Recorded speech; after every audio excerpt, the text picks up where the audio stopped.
Hello बच्चों, नमस्कार। Good evening. क्या हाल चाल हैं सभी के? तो सभी लोग एक बार जुड़ेंगे और हम अपना एक नया चैप्टर, जो कि ब्याज का ही एक दूसरा पार्ट है। बच्चे, हम लोगों ने कल कंप्लीट किया साधारण ब्याज, और उसी का ही एक दूसरा पार्ट चक्रवृद्धि ब्याज आज हम लोग करने वाले हैं। 4-5 क्लास में आपका साधारण ब्याज कंप्लीट हुआ था, और 4-5 क्लास ही आपको, थोड़ा सा एक आध क्लास फालतू लग जाएगी।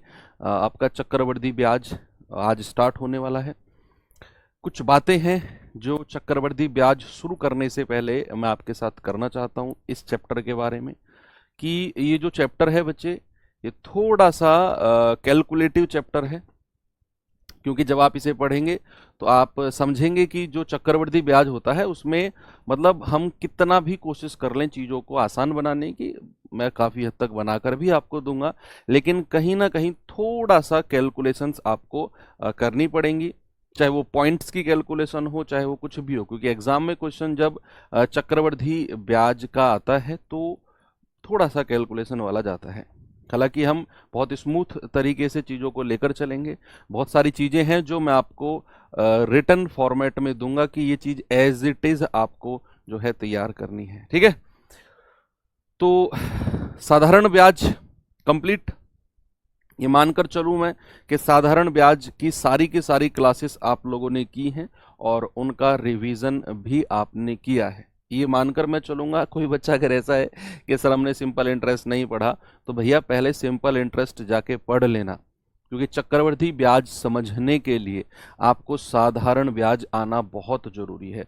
और एक टाइम के बाद जाकर मैं दोनों के मिक्स क्वेश्चन भी आपको कराऊंगा, compound interest and simple interest दोनों के।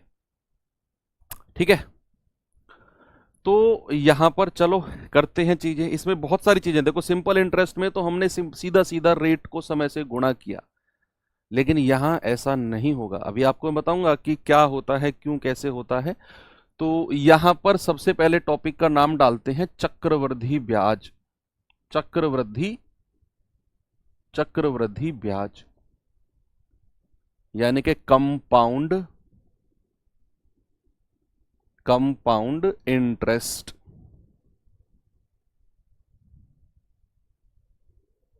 कंपाउंड इंटरेस्ट, ठीक है। अब सबसे पहले आपको ये पता होना बहुत जरूरी है कि what is the difference between simple interest and compound interest. साधारण ब्याज और चक्रवृद्धि ब्याज के बीच में अंतर क्या होता है। इंस्टॉलमेंट वाले क्वेश्चन बच्चों उनकी लास्ट में क्लास करेंगे, चक्रवृद्धि के बाद बताया तो था मैंने आपको। क्लास नहीं किया हो क्या? देखो, सिंपल इंटरेस्ट के बारे में एक सीधी सी बात है कि यह केवल मूलधन पर लगता है। यह केवल किस पर लगता है? मूलधन पर।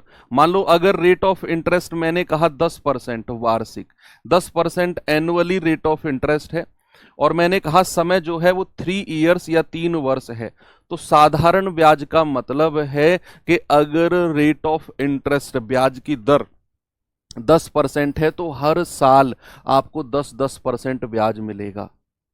लेकिन जब बात चक्रवृद्धि ब्याज की आएगी ना, यहां तो मैं सीधा कह सकता हूं कि सर 1 साल का 10%, तो 3 साल का 10 गुणा 3, 30%। और ये ऐसे ही हमने सवाल किया था सिंपल इंटरेस्ट का। लेकिन जब बात चक्रवृद्धि की आएगी ना, उसमें हम सीधा सीधा मल्टीप्लाई नहीं करते हैं रेट को और समय को। क्यों नहीं करते हैं?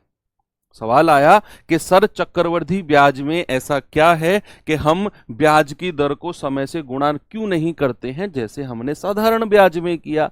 तो इसका जवाब भी आपको अभी मिलने वाला है। बच्चे, चक्रवृद्धि ब्याज की अगर मैं एक सिंपल और सिंगल लाइन में एक डेफिनेशन लिखना चाहूं, तो ब्याज के ऊपर ब्याज। देखो, साधारण ब्याज क्या था? केवल मूलधन पर लगता था, केवल प्रिंसिपल पर। चाहे मैं 3 साल की बात करूं, 2 साल की करूं, चाहे मैं 20 साल की बात करूं, जो सिंपल इंटरेस्ट है वह केवल और केवल प्रिंसिपल यानी कि मूलधन पर मिलता है। लेकिन यहां जब बात हम करेंगे ना चक्रवृद्धि ब्याज में, तो प्यारे भाई इसका मतलब है ब्याज के ऊपर ब्याज। ब्याज के ऊपर ब्याज जब मिलता है ना, ब्याज के ऊपर ब्याज, उसी को हम क्या कहते हैं? उसी को हम कहते हैं चक्रवृद्धि ब्याज। चक्रवृद्धि ब्याज। ठीक है, जब बात आएगी, ये सिंपल लाइन याद रखो बस, आपको डिफरेंस आपके दिमाग में रहेगा कि ब्याज के ऊपर ब्याज मतलब चक्रवृद्धि ब्याज, है ना। एक लाइन वैसे भी आप याद कर सकते हो कि ब्याज के ऊपर ब्याज मतलब चक्रवृद्धि ब्याज। अब कैसे ब्याज के ऊपर ब्याज कैलकुलेट होता है ये भी देखते हैं। इसका एक बड़ा ही साधारण और सिंपल सा एक एग्जांपल है।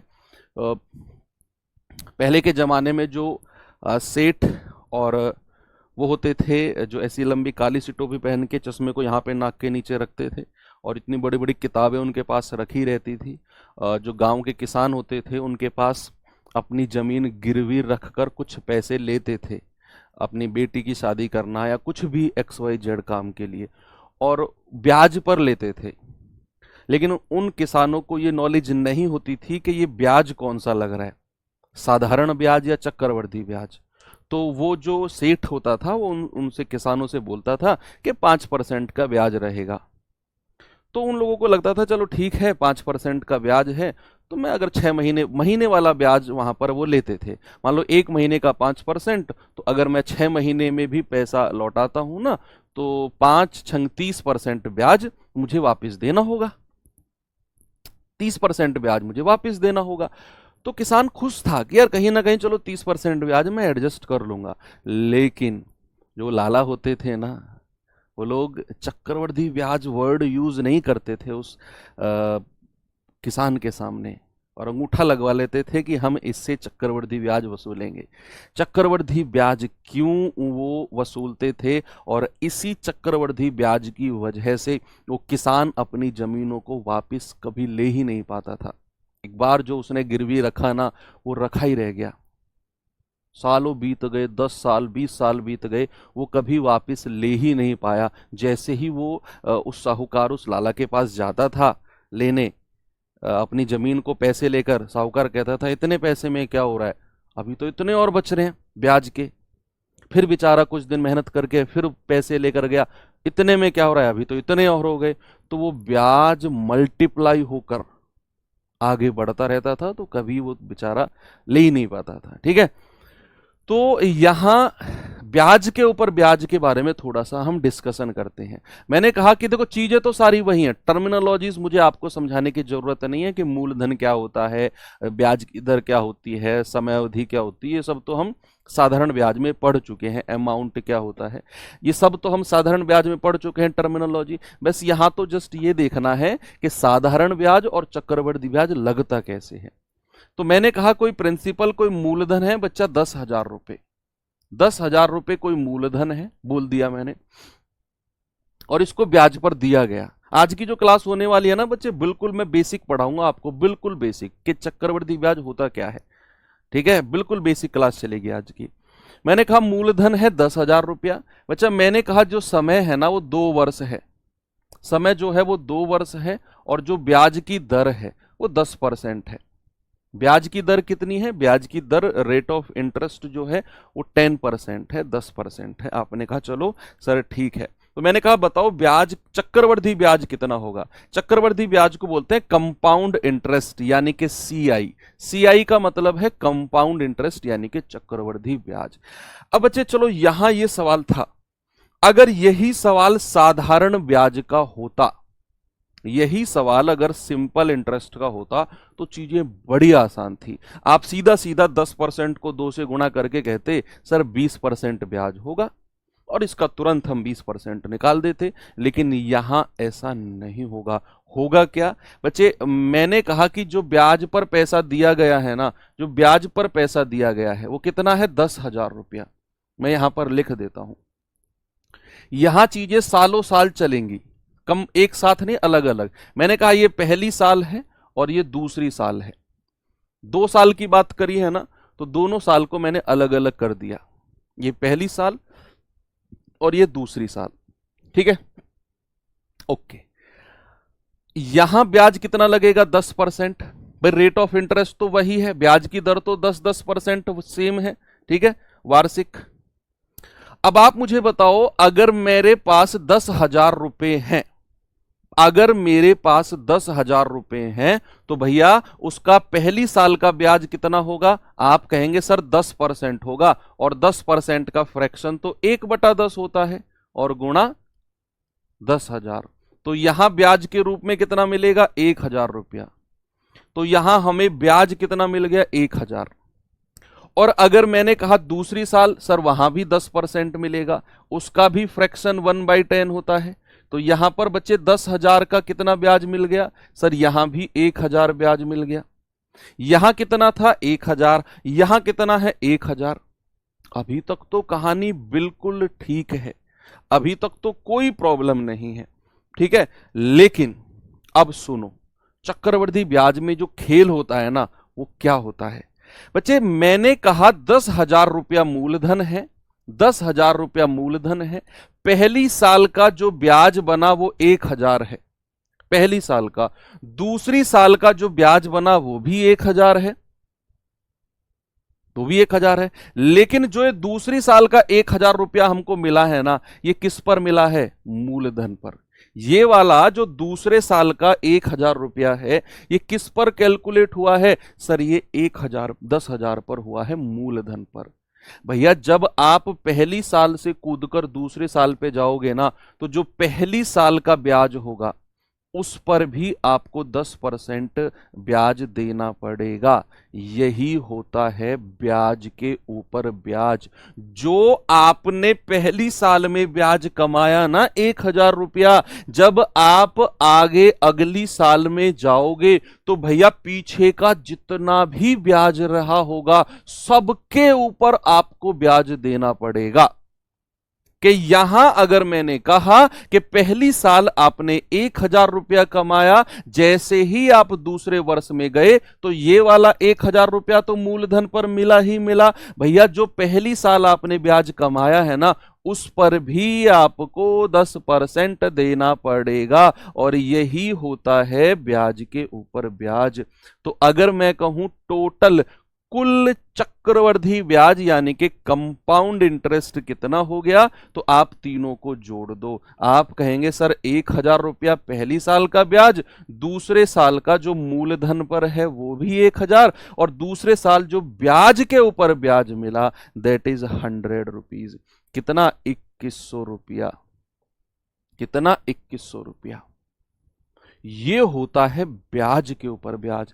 अभी तो मैंने 2 साल की बात करी, अभी मैं आपको 3 साल का भी बनाकर दिखाऊंगा ये। और इस जो मेथड मैंने आपको कराया है ना, देखो चक्रवृद्धि ब्याज निकालने के बहुत सारे मेथड होते हैं, बहुत सारे, ठीक है। ये जो फर्स्ट मेथड मैंने आपको कराया है बच्चे, इसको नाम दिया जाता है क्या? इसको नाम दिया जाता है ट्री मेथड।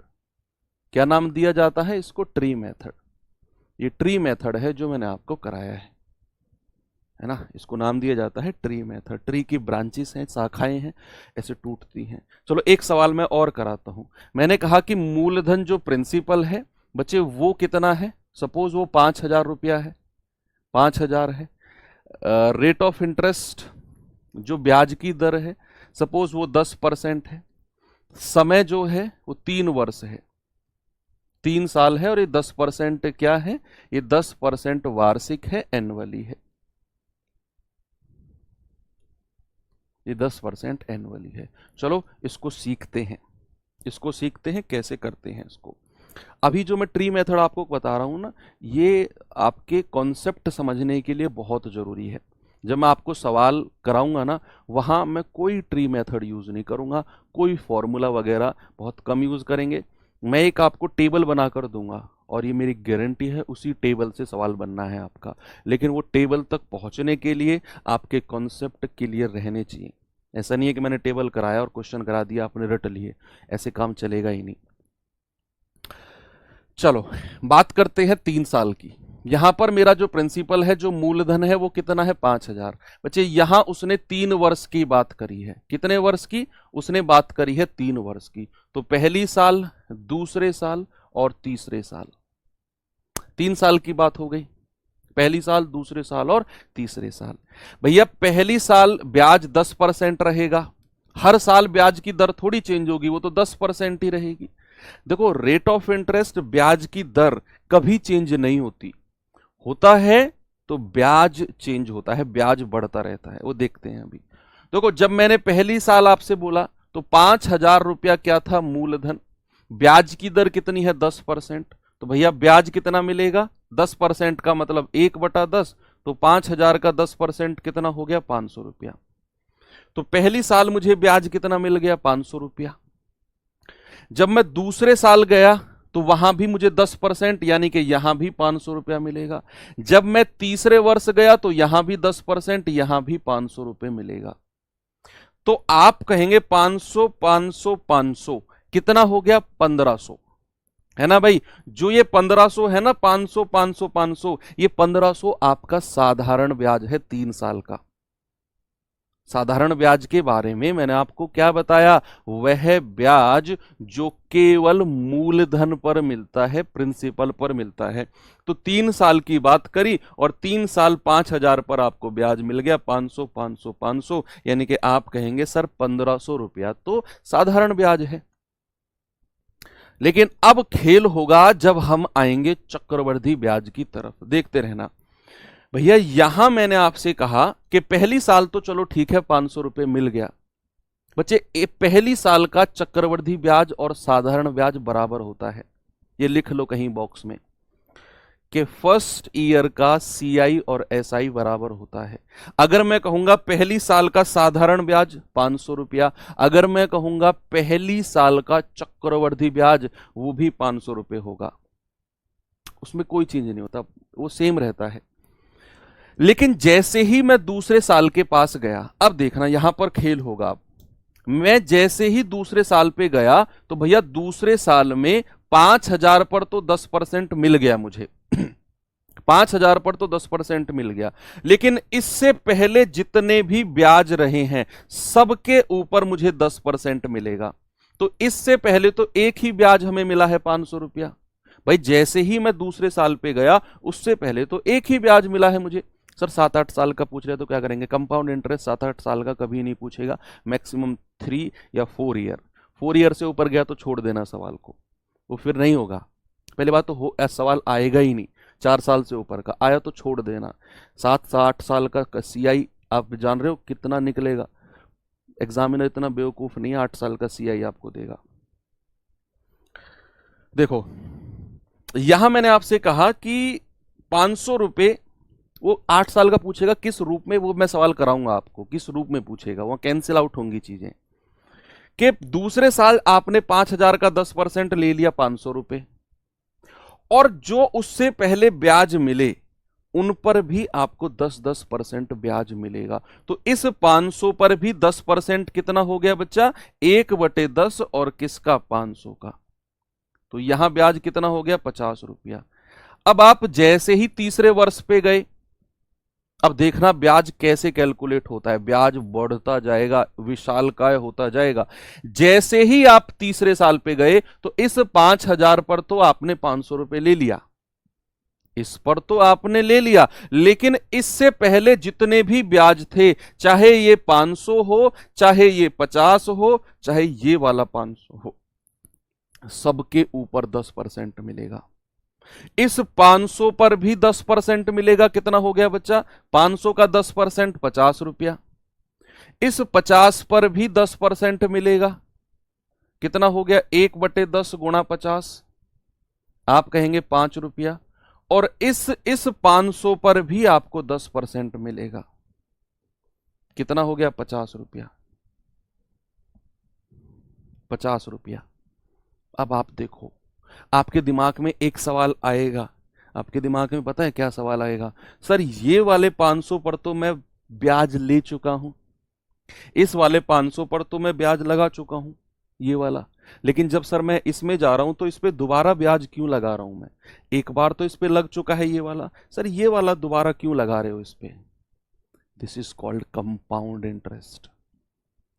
इसको निर्दयी ब्याज भी बोलते हैं। इसमें कोई दया भाव नहीं होता है। है ना।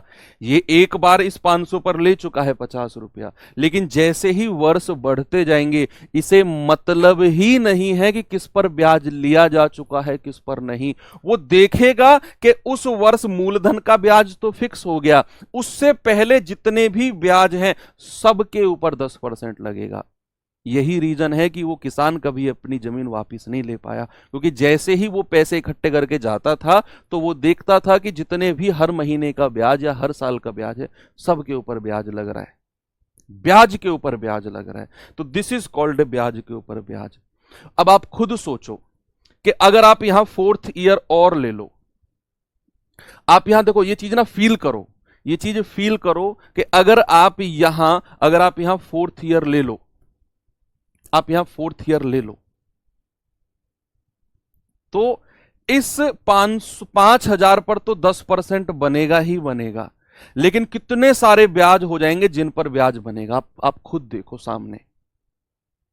भैया इस 5,000 पर तो 10% मिल ही गया 500 रुपया, लेकिन जब मैं ब्याज जाऊंगा तो ये वाले 500, ये वाला 500, ये वाला 500, ये 50, ये 50, ये 5, ये 50, सब पर 10% लगेगा, सबके ऊपर। फिर आप जैसे ही 5वीं साल जाओगे तो कितने सारी अमाउंट, कितने सारा धन हो जाएगा जिस पर 10% लगेगा, पागल हो जाओगे। तो इसीलिए वो 5 साल का कभी पूछता ही नहीं है एग्जामिनर, वो जानता है बहुत कॉम्प्लिकेटेड क्वेश्चन हो जाएगा, मैक्सिमम 3 या वो लास्ट टू लास्ट 4 साल का पूछेगा, है ना। तो यहां अब हम टोटल ब्याज गिनेंगे जरा, कितना हो गया सीआई टोटल, कितना हो गया भैया 500 500 500 1500 रुपए, 50 50 और 50 150 रुपया, और ये वाला 5, तो कितना हो गया बच्चे 1655, 1655 रुपए आपका ब्याज का बन गया। ये होता है चक्रवृद्धि ब्याज। ये ट्री मेथड से सवाल करने नहीं है, ये मैंने सवाल करने के मेथड आपको नहीं बताया जो मैं बता रहा हूं, ये होता है, मैं आपको ये बताना चाह रहा हूं कि चक्रवृद्धि ब्याज होता क्या है, चक्रवृद्धि ब्याज होता क्या है। तो आपको थोड़ा सा आइडिया लगा होगा कि सर कंपाउंड इंटरेस्ट एक्चुअल में होता क्या है। एक बार मुझे थम्स अप करके बताओ अगर चीजें क्लियर हुई हो तो, थोड़ी बहुत, है ना। फिर मैं आपको एक और मेथड बताता हूं जो सवाल करने के थोड़ा सा आपके काम आएगा। अभी तो मैं जस्ट सीआई पढ़ रहे हैं, एक क्लास एक्स्ट्रा लग जाएगी कोई दिक्कत नहीं है, लेकिन बच्चे आपको चीजें आप पढ़ रहे हो, आप पैसा लगाकर इस बैच में आए हो, तो ये मेरा फर्ज है कि आपको मैं प्रॉपर चीज और बिल्कुल कंपोज आराम से होकर आपको चीजें बताऊं मैं, है ना। चाहे वो कितनी इंपॉर्टेंट है कितनी नहीं है वो बाद की बात है। सिंपल इंटरेस्ट में किस्त वाले क्वेश्चन नहीं करवाए आपने, हाँ नहीं करवाए मनोज भाई, क्यों नहीं करवाए, क्योंकि आपने पिछली क्लास करी नहीं है इसलिए नहीं करवाए। आप करते तो आपको पता होता कि सर ने पिछली क्लास में बोला है कि किस्त वाले सवाल लास्ट में करेंगे जब सीआई पढ़ लेंगे। देखो आपको थोड़ा सा आइडिया लगाना कि सीआई कैलकुलेट कैसे होता है, कि जितने भी ब्याज प्रीवियस ईयर में लगते जाएंगे सब पर लगेगा। अभी तो शुरुआत है, अर्धवार्षिक ब्याज, छमाही ब्याज, तिमाही ब्याज, हर तरह की चीज मुझे आपको बतानी है, उसकी टेंशन आप लो ही मत कि कैसे कैलकुलेट होगा, 2 साल का 3 साल का, 2 सही 5/3 साल का, 5/8 साल का, 2 सही 1/3 साल का, हर तरह की चीज आपको मैं बताऊंगा, उसकी टेंशन आप मत लो, पहले जो चीज है उस पर आप फोकस करो। तो यहां अब आपको ट्री मेथड आया। सेकंड होता है बच्चे एक रेशियो मेथड। क्या होता है रेशियो मेथड, इसका तो नाम आपने सुना सुना सा आपको लगा होगा। सेकंड है आपका रेशियो मेथड, ठीक है। रेशियो मेथड से कैसे सवाल सॉल्व होते हैं, सपोज आपको मैंने प्रिंसिपल दे दिया 10,000 रुपया, 10,000 रुपये मूलधन है, जो ब्याज की दर है रेट ऑफ इंटरेस्ट है दैट इज 10% वार्षिक, 10% एनुअली, और जो समय है जो टाइम है मैंने कहा ये 3 वर्ष है, 3 वर्ष है। तो मैंने कहा बताओ 3 साल का चक्रवृद्धि ब्याज होगा क्या, 3 साल का जो कंपाउंड इंटरेस्ट है वो क्या होगा। ओके, अब ये रेशियो मेथड है बच्चे। रेशियो मेथड से आप बड़े ही वाकिफ हैं कि रेशियो मेथड तो सर हमने परसेंटेज में पढ़ा था। आप मुझे बताओ कि यहां 10% जो हमारी ब्याज की दर है, इसका फ्रैक्शन, इसका भिन्न कितना होता है? आप कहेंगे कि सर ये 1/10 होता है। मैं रेशियो मेथड से करूंगा, ठीक है, 1/10 होता है। अब ब्याज 3 साल के लिए बोला है, ब्याज 3 साल के लिए बोला है। मैंने कहा ब्याज की दर है 1/10, यानी कि पहली साल, मैं फर्स्ट ईयर की बात करूंगा, पहली साल जो हमारा पैसा है वो 10 रुपए पर ब्याज कितना मिलेगा? 1 रुपया। ऊपर का जो फ्रैक्शन है 10 रुपए पर 1 रुपया ब्याज मिलेगा। तो 10 रुपए पर अगर 1 रुपये ब्याज मिलेगा तो 1 साल में पैसा कितना हो जाएगा? 10 से बढ़ के हो जाएगा 11। कितना हो जाएगा? 10 से बढ़ के 11। लेकिन उसने बोला है 3 इयर्स। कितना बोला बच्चे उसने? 3 साल। तो आपने 10 से 11, 10 से 11 कितनी बार करना है? 3 बार। बस आपको यह पता होना चाहिए कि जो हमें परसेंटेज दिया हुआ है उसका फ्रैक्शन, उसका भिन्न क्या होता है। परसेंटेज वाला चैप्टर मैंने कल बोला था कि उसके जो परसेंटेज और फ्रैक्शन है वो याद करके आना, वो एक बार रिवाइज करके आना। आप लोग करके आए होंगे। तो यहां मैंने कहा 10% का फ्रैक्शन 1/10 होता है। तो पहली साल अगर मैं कहूंगा तो हमारा जो पैसा है वो 10 से बढ़ के कितना हो जाएगा? 11। दूसरे साल 10 से 11, तीसरे साल 10 से 11। अब आप इनको गुणा कर दो, इधर गुणा करूंगा ये आएगा 1000 रुपया, इधर गुणा करूंगा 11 गुणा 11 गुणा 11 होता है 1331।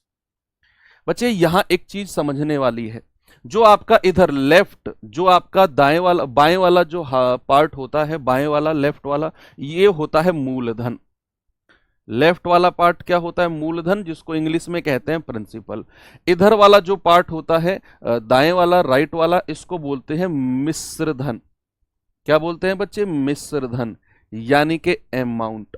और जो इन दोनों का डिफरेंस होता है, जो इन दोनों का अंतर होता है, अंतर कितना है मेरे भाई? अंतर है 331। भाई इसमें से ये घटा दो और इसको हम बोलते हैं चक्रवृद्धि ब्याज, यानी कि कंपाउंड इंटरेस्ट।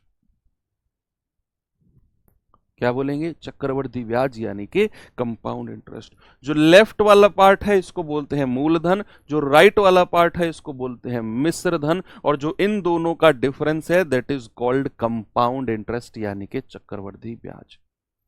जो आपको दिया है आप बड़े आराम से निकाल सकते हो। आपको दिया क्या है? मूलधन कितना? 10,000। तो ये मूलधन का रेशियो है 1000। क्या मैं ये कह सकता हूं 1000 यूनिट का मान कितना हो जाएगा? 10,000 रुपया। तो प्यारे भाई 1 यूनिट की वैल्यू कितनी हो जाएगी? 10,000 बटे 1000। 3 जीरो से 3 जीरो खत्म। 1 यूनिट का मान आ गया 10 रुपया। 1 यूनिट का। हमसे पूछा ब्याज, ब्याज तो 331 यूनिट है, तो आप कहेंगे 331 गुणा 10, यानी कि सर ब्याज होगा 3310 रुपया। आपका आंसर, आपका जवाब कितना आ गया? 3310 रुपये। और अगर यहीं पर आपसे पूछने लग जाए कि मिश्र धन यानी कि अमाउंट कितना होगा, तो आप कहेंगे सर वो तो 1331 है, तो 1331 गुणा 10, ये हो जाएगा आपका 13,310 रुपीज, 13,310। ये आपका अमाउंट है। 331 ऐसा ही नहीं हो सकता। वो क्यों हो जाएगा? क्या बात कर रहे हो? क्यों मिक्स कर रहे हो एसआई सीआई को? मिक्स नहीं करना बच्चा। एसआई जहां मैं कहूं वहां सोचना है, एसआई के बारे में सोचो ही मत। अभी जो बात कर रहे हैं कंपाउंड की बात कर रहे हैं। एसआई अगर दिमाग में साथ के साथ रखोगे इसको पढ़ते टाइम तो ब्लास्ट हो जाएगा, शॉर्ट सर्किट हो जाएगा। मैं बता रहा हूं फिर आपको। एक और सवाल मैं आपको देता हूं रेशियो मेथड पे ही। मैंने कहा जो आपका प्रिंसिपल है वो आपको निकालना है। रेट ऑफ इंटरेस्ट जो है 16 सही 2/3% है। समय जो है 2 वर्ष है। जो आपका मिश्र धन है, अमाउंट जो है, अमाउंट आपको दिया हुआ है 9800 रुपीज। आपको बताना है मूलधन कितना होगा, और आपको यह भी बताना है चक्रवृद्धि ब्याज कितना होगा, कंपाउंड इंटरेस्ट। दोनों चीज आपको बतानी है। चलो देखिए क्या करते हैं सवाल में कि आपको मूलधन पूछ लिया, प्रिंसिपल पूछ लिया, आपको रेट ब्याज की दर दे दी 16 सही 2/3% वार्षिक, समय आपको दे दिया 2 वर्ष। अमाउंट दे दी 9800 रुपए, यही ब्याज सॉरी मिश्र धन है। कितना मिश्र धन है? 9800 रुपए। और चक्रवृद्धि ब्याज पूछ लिया। रेशियो मेथड से करेंगे। आप मुझे बताओ कि 16 सही 2/3% का फ्रैक्शन यानी कि भिन्न कितना होता है? प्यारे भाई आप कहेंगे कि सर ये जो फ्रैक्शन होता है ना, दिस इज कॉल्ड 1/6। ये तो हमने उसमें परसेंटेज के जमाने में पढ़ा था। यस, 1/6। अब जितने वर्ष हैं, 2 साल हैं, तो हम क्या करेंगे? 6 से पहली साल जो होगा वो हमारा पैसा कितना हो जाएगा? 6 से बढ़ के 7 रुपया।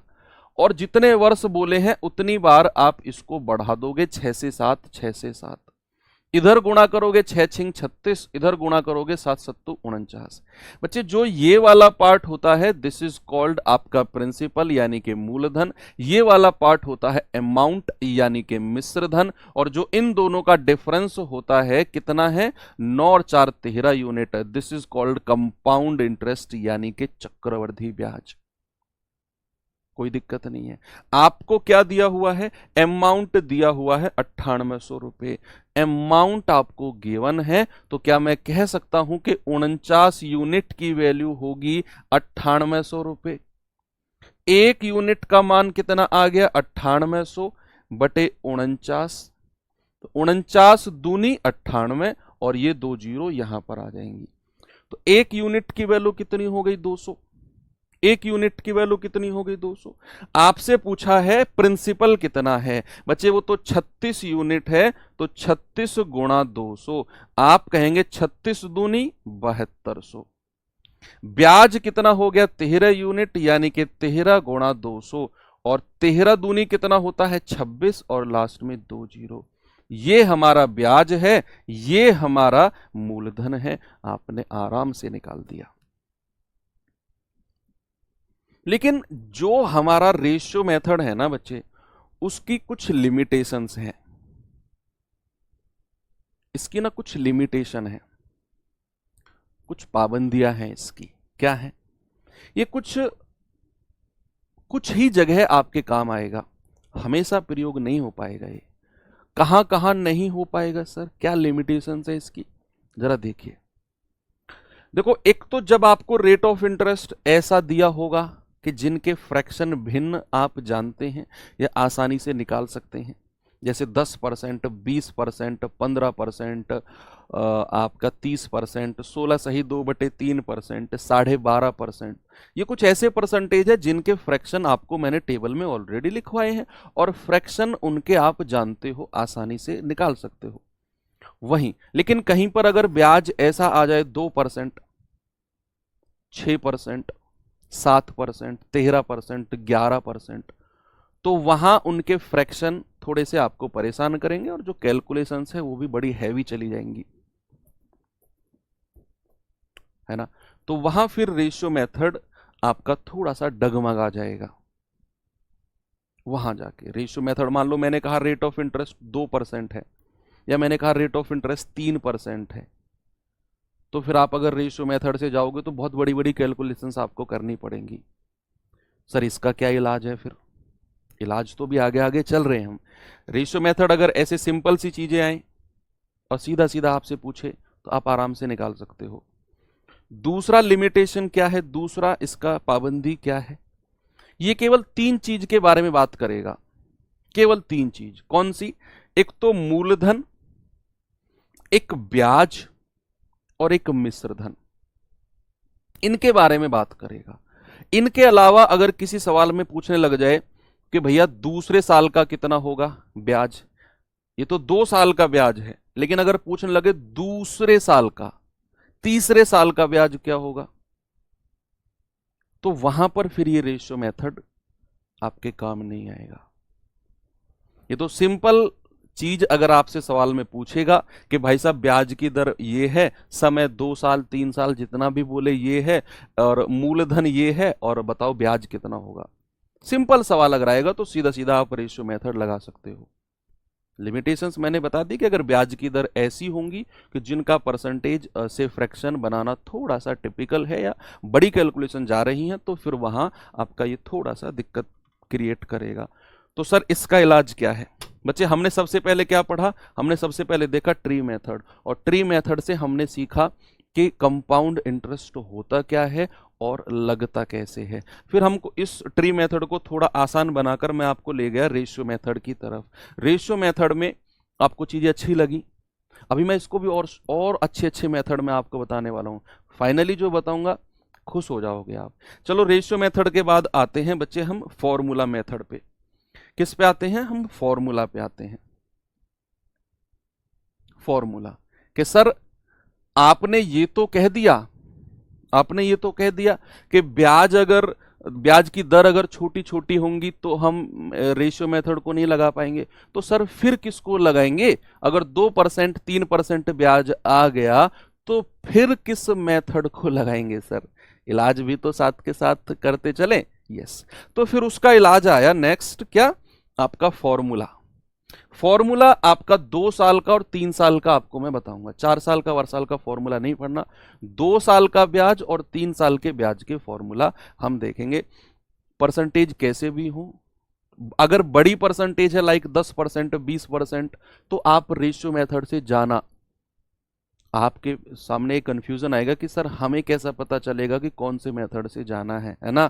मैं कह रहा हूं कि अगर परसेंटेज ऐसी आए 10%, 15%, 20%, समय 2 साल 3 साल, तो फिर आप जाओगे किससे? आप जाओगे रेशियो मेथड से। लेकिन अगर जाए 2%, 7%, 11%, तो फिर हमारे पास आता है एक फॉर्मूला। क्या है जरा देखते हैं। चलो फॉर्मूला 2 वर्ष का फॉर्मूला देखते हैं। 2 वर्ष का फॉर्मूला, 2 वर्ष का क्या है बच्चे? 2 वर्ष के लिए मान लो ब्याज की दर, जो ब्याज की दर है, जो ब्याज की दर है वो है मान लो A%, A% पहली साल, या इसको मैं ऐसे बताता हूं, फॉर्मूला लिखवाता हूं, बाद में देखेंगे। फॉर्मूला होता है 2 वर्ष के लिए, 2 वर्ष के लिए फॉर्मूला होता है बच्चे आपका A plus B plus A गुणा B बटा 100। ये 2 वर्ष का चक्रवृद्धि ब्याज होता है, इतना %। 2 वर्ष का CI, 2 वर्ष के CI, 2 वर्ष के चक्रवृद्धि ब्याज का फॉर्मूला होता है A plus B plus A गुणा B बटा 100। ठीक है, एग्जाम्पल के तौर पे अगर मैंने आपसे कहा कि मान लो रेट ऑफ इंटरेस्ट, ब्याज की दर जो है वो 3% है, ब्याज की दर 3% है, और जो समय है वो 2 वर्ष है। समय कितना है बच्चे? समय है आपका 2 वर्ष। मैंने कहा ब्याज की दर 3% और समय जो है वो 2 साल है। तो आप मुझे 2 साल का इफेक्टिव रेट, बच्चे इसको एक चीज और बोलते हैं, इफेक्टिव रेट भी बोलते हैं। Effective rate, effective rate Hindi में क्या बोलते हैं? प्रभावी दर, प्रभावी दर भी इसको बोला जाता है। तो 2 साल की जो प्रभावी दर होती है, 2 साल का इफेक्टिव रेट जो होता है, उसका फॉर्मूला होता है A plus B plus A गुणा B बटा 100। या तो आप इसे 2 साल का CI कह सकते हो, या फिर आप इसे 2 साल का इफेक्टिव रेट, प्रभावी दर भी कह सकते हो। मैंने कहा रेट ऑफ इंटरेस्ट हमारा 3% है, समय हमारा 2 साल है। आप मुझे बताओ 2 साल का इफेक्टिव रेट या फिर 2 साल का प्रभावी दर कितनी होगी? तो आप कहेंगे कि सर 2 साल का जो प्रभावी दर है ना, उसका फॉर्मूला तो हमें सिखाया गया है। प्रभावी दर का फॉर्मूला होता है sir A plus B plus A गुणा B बटा 100।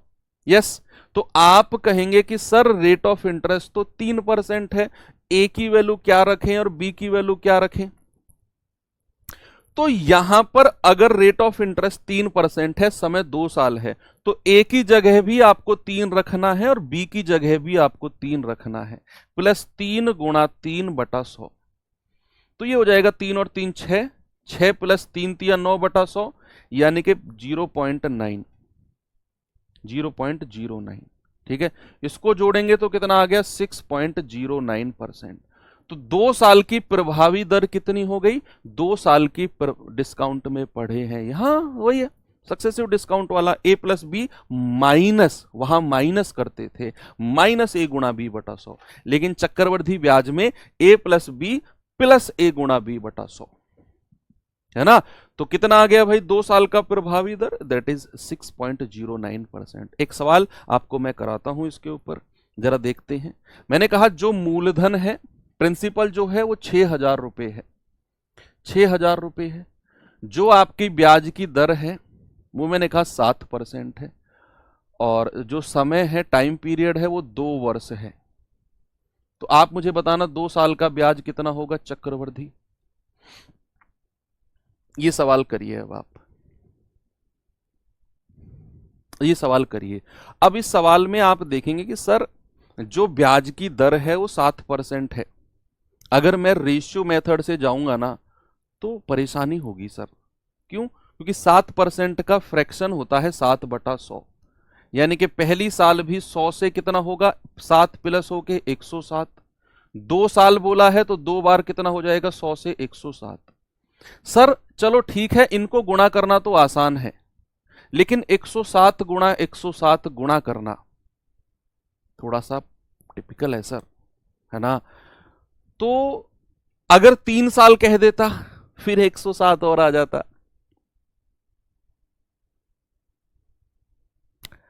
तो यहां पर आपके सामने फिर आता है फॉर्मूला मेथड कि सर अगर रेट ऑफ इंटरेस्ट 7% है ना, सर ट्रेन वाले सवाल कब लोगे?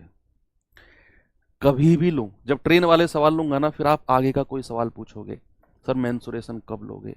फिर मेंसुरेशन पे आ जाऊंगा, सर वो कब लोगे, नंबर सिस्टम कब लोगे? ऐसे ही मुझसे 2 कदम आगे भागते रहना, ठीक है? ऐसे भागते रहना 2 कदम आगे, ना तो मेरे साथ चलना ना मेरे पीछे चलना, 4 कदम आगे भागना मुझसे। अरे जो पढ़ा रहा हूं ये तो पढ़ लो। आधे घंटे से ट्रेन वाले सवाल, क्या करना है? ट्रेन में रिजर्वेशन नहीं हो रहा, वेटिंग लिस्ट में नंबर चल रहा है, क्या चल रहा है? ट्रेन को धक्का मार के घर ले जाना है तुम्हें।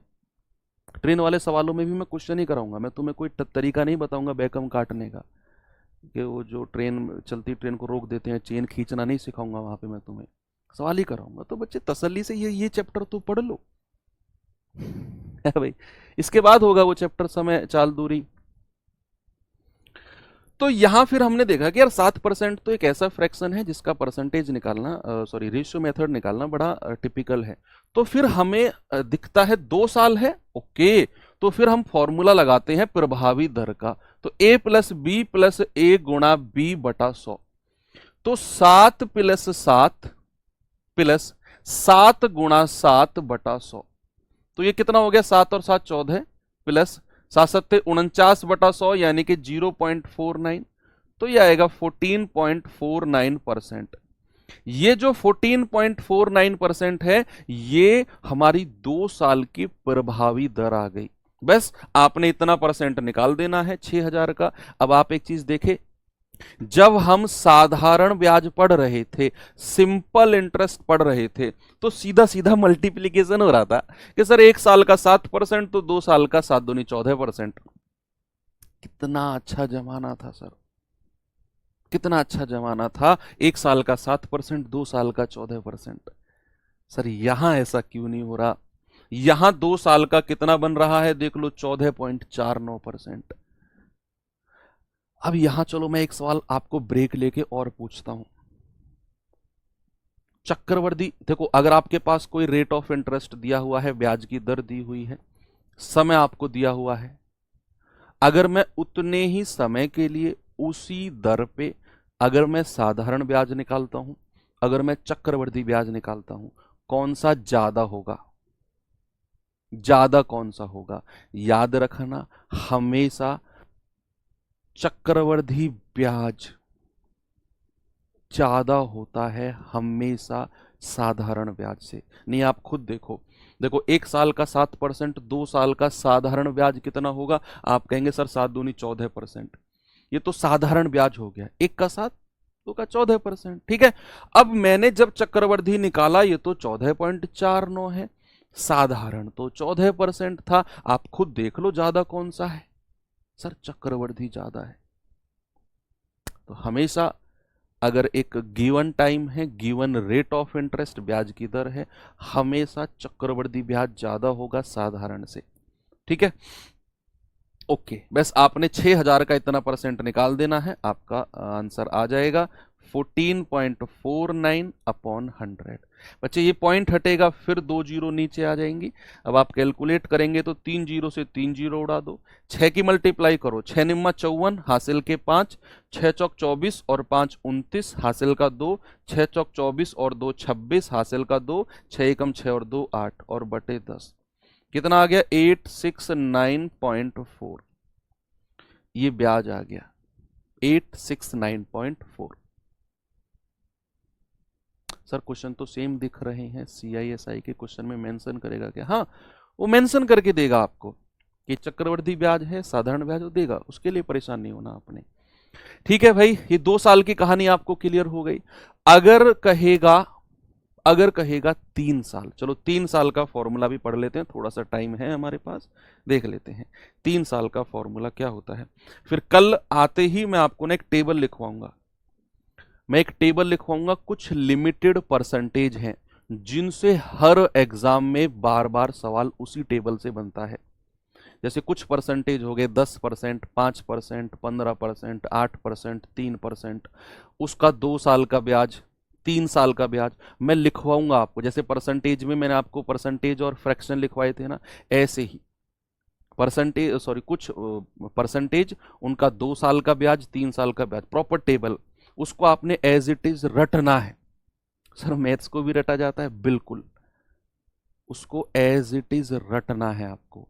फिर आपकी जो ये फॉर्मूला लगाकर, जैसे आपने इसमें फॉर्मूला लगा के ये निकाला है ना 14.49%, आपको डायरेक्ट याद रहेगा फिर कि अगर अच्छा 7% है, 2 साल का 14.49%, डायरेक्ट, और डायरेक्ट आप सवाल देखते ही इतने से में आंसर निकाल दोगे, इतने से में ही आंसर निकाल दोगे। वो टेबल मैं आपको कल आते ही सुबह सुबह लिखवाऊंगा, ठीक है, मतलब सुबह सुबह नहीं, कल क्लास जो हमारी 5:30 होती है उसी टाइम पे ही।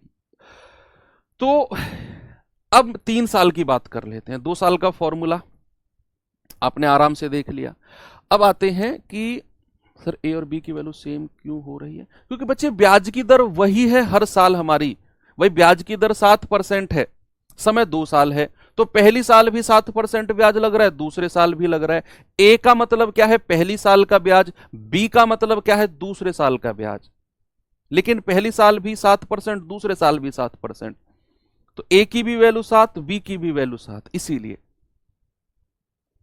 ठीक है, बात आते हैं 3 वर्ष, 3 वर्ष की बात पर आते हैं। 3 वर्ष का फॉर्मूला क्या होता है जरा देखते हैं बच्चे। मान लो मेरे पास A%, B% और C%, ये 3 दर मुझे दी हुई हैं, ये 3 रेट ऑफ इंटरेस्ट मुझे दिए हुए हैं, और इसका मुझे फॉर्मूला बनाना है 3 साल का। तो फॉर्मूला स्टेप क्या होता है? पहले स्टेप में मैं तीनों को जोड़ दूंगा, A+B+C। ये मैंने आपको डिस्काउंट में भी पढ़ाया था, याद करो, बस वहां माइनस वाइनस का खेल अलग था, बाकी सब कुछ सेम था। डिस्काउंट चैप्टर याद करो, ये डिस्काउंट में भी लिखवाया था, 3 डिस्काउंट को 1 डिस्काउंट बनाना, याद आया? A+B+C पहला स्टेप, प्लस दूसरे स्टेप में क्या है? 2 की आपस में गुणा करनी है, A गुणा B प्लस B गुणा C प्लस, और पहले और लास्ट के की A गुणा C और बटे 100। तीसरा स्टेप क्या है? तीसरा स्टेप है तीनों की गुणा कर दो, A गुणा B गुणा C, A गुणा B गुणा C। यहां 100 से डिवाइड किया है तो यहां 4 जीरो से डिवाइड कर दो, बस। ये आपका फॉर्मूला है 3 साल का। अभी दिखने में आपको ये बड़ा लग रहा है, जब आप लगाओगे ना तो ये रट जाएगा आपको। पहले स्टेप में क्या करना है? तीनों को जोड़ना है, A+B+C। दूसरे स्टेप में क्या करना है? 2 की गुणा AB, BC और AC बटा 100। और तीसरे स्टेप में क्या करना है? तीनों की गुणा ABC बटा 10,000, और यहां भी प्लस का साइन, यहां भी प्लस का साइन, बस। ये हमने डिस्काउंट में भी याद किया था। सबके कमेंट आ रहे हैं बच्चे, सब क्या आ रहे हैं? चलो इसके ऊपर कुछ एग्जाम्पल देख लेते हैं। इसका एग्जाम्पल क्या है? मान लो ब्याज की दर, मैंने कहा रेट ऑफ इंटरेस्ट जो है आपका वो 3% है, वार्षिक। समय जो है मान लो 3 वर्ष है, समय जो है वो 3 वर्ष है। अब आप मुझे बताओ प्रभावी दर क्या होगी, इफेक्टिव रेट ऑफ इंटरेस्ट क्या होगा, प्रभावी दर, 3 साल की प्रभावी दर। बच्चे आप जल्दी से मुझे बता दो क्या होगी।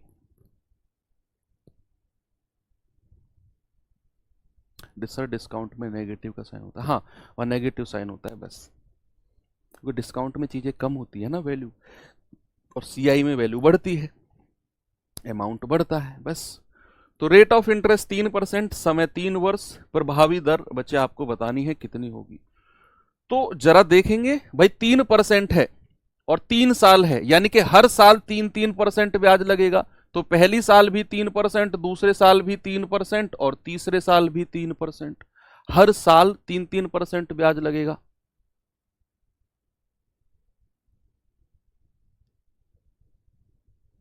यस, एक बच्चा कह रहा है सर 2 साल का लगातार, फिर एक साथ और फिर एक साथ, हाँ ये ठीक है। एक बच्चा कहना चाह रहा है कि सर इनमें क्या करेंगे, 2 साल का हम फॉर्मूला लगा लेंगे, a प्लस बी प्लस ए गुणा बी बटा 100, और यहां से जो हमें रिजल्ट मिलेगा उसको फिर इसके साथ 2 साल वाला फॉर्मूला लगा देंगे। हाँ ऐसे भी कर सकते हैं, ऐसे भी कर सकते हैं। मान लो 3-3% मुझे दिया हुआ है 3 साल का, मैंने एक साथ आपको ये फॉर्मूला बता दिया, ठीक है। आप ऐसा भी कर सकते हो कि आप 2 साल का फॉर्मूला लगाओ, a प्लस बी प्लस ए गुणा बी बटा 100, और फिर यहां से जो मिले उसको तीसरे के साथ a प्लस बी प्लस ए गुणा बी बटा 100 कर दो। ऐसे भी आप कर सकते हो। लेकिन 3 का अगर मैं एक साथ फॉर्मूला लगाने जाऊंगा तो क्या होगा, एक बार तीनों को जोड़ दो तो 3-3-3 कितना हो गया 9, प्लस 2-2 की गुणा करेंगे 3-3-9 प्लस 3-3-9 प्लस 3-3-9 बटे 100 प्लस 3-3-3 आपस में गुणा करेंगे 3-3-9-27 और बटे 4 जीरो, ठीक है। कितना हो गया 9 प्लस 9-27 बटा 100 प्लस 0 पॉइंट, भाई 27 है ना और नीचे 4 जीरो है, यानी कि पॉइंट के बाद 4 संख्या होनी चाहिए। ये 27 तो सबसे लास्ट में आएगा और उससे पहले 2 जीरो लगा दो, तो ये हो गया 0.0027। ये आएगा आपका 0.27, तो ये बन गया भाई 27 बटा 100 का मतलब क्या है 0.27, तो आप इनको जोड़ेंगे तो ये बन जाएगा 9.27 और 27%। आप इन सबको जोड़ लो तो 9.2727% है। पहले पॉइंट वालों को जोड़ लेना, पॉइंट के नीचे पॉइंट रख के, तो ये आएगा 0.2727, उसको 9 के साथ जोड़ लेना तो 9.2727, ठीक है। Very good. एक और एग्जाम्पल आपको मैं देता हूं, यहां रेट ऑफ इंटरेस्ट चलो अलग अलग कर देते हैं। मान लो 3 दर मैंने दी, रेट ऑफ इंटरेस्ट पहली साल का 2%, दूसरे साल का जो ब्याज का दर है वो 5%, और तीसरे साल का जो ब्याज का दर है वो 7% है। आपको क्या बताना है, प्रभावी दर, प्रभावी दर, इफेक्टिव रेट ऑफ इंटरेस्ट।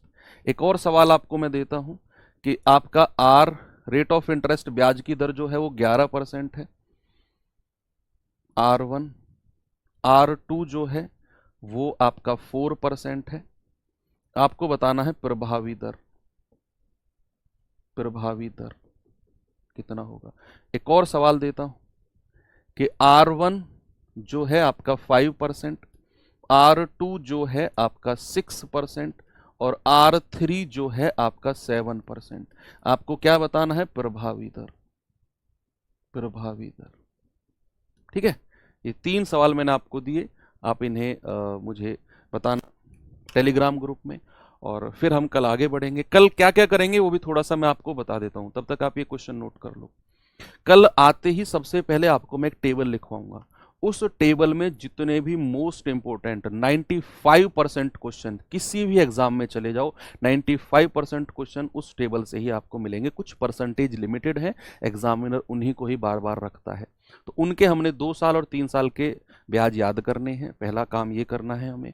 दूसरा फिर मैं आपको बताऊंगा ब्याज की दर अगर अर्धवार्षिक हो, हाफ ईयरली, तिमाही आपकी हो, अगर ब्याज की दर 8 महीने में कैलकुलेट हो, और ऐसी ये चीज देखेंगे। फिर देखेंगे हम कि अगर ब्याज 2 साल 3 साल 4 साल देखा आज तो हमने, अगर ब्याज 18 महीने का हो, 12 महीने का हो, 9 महीने का हो, 15 महीने का हो, तो वहाँ जो ब्याज की दर है वो कैसे कैसे कैलकुलेट होती हैं, ये चीज़ पर फोकस करना है। और फिर जो लास्ट में टाइम बचेगा कल, मैं आपकी जो सीट है, जो हमारी क्लास है, पीडीएफ है, उसको हम शुरू कर देंगे। ठीक है, तो उम्मीद करता हूँ क्लास आज की आपको समझ में आई होगी। कंपाउंड इंटरेस्ट थोड़ा सा आपको परेशान करने वाला चैप्टर है, लेकिन जिस तरीके से मैं आपको पढ़ा रहा हूँ उस तरीके से ज़्यादा दिमाग ना लगा के एज इट इज़ पढ़ते रहना।